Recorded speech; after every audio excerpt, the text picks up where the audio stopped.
Europe 1, 6h40. Et incollable aussi quand on parle d'innovation. David, vous nous présentez ce matin un projet complètement fou, un projet financé par Google pour amener Internet dans les endroits les plus reculés de la Terre. Oui, Jean-Philippe, et chez Google, on appelle ça le Project Loon. Loon, ça veut dire à la fois dingue, barjo en anglais, mais ça renvoie aussi au mot balloon, donc ballon en bon français.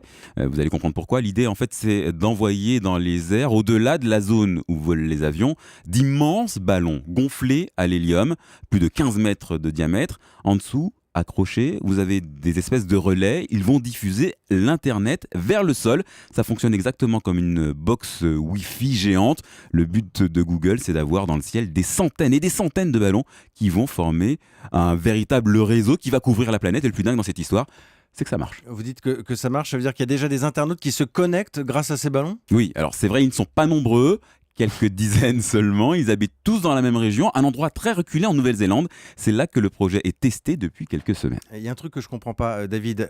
Ces ballons, comment on fait pour qu'ils soient toujours au-dessus de chez nous ? Alors ça, c'est impossible. Avec le vent, ils se déplacent, ils font le tour de la Terre. Mais souvenez-vous, le but de Google, c'est de lancer des centaines de ballons pour qu'il y en ait en permanence au-dessus des zones les plus reculées, des zones qui aujourd'hui n'ont pas accès à Internet. C'était la chronique innovation de David Delos.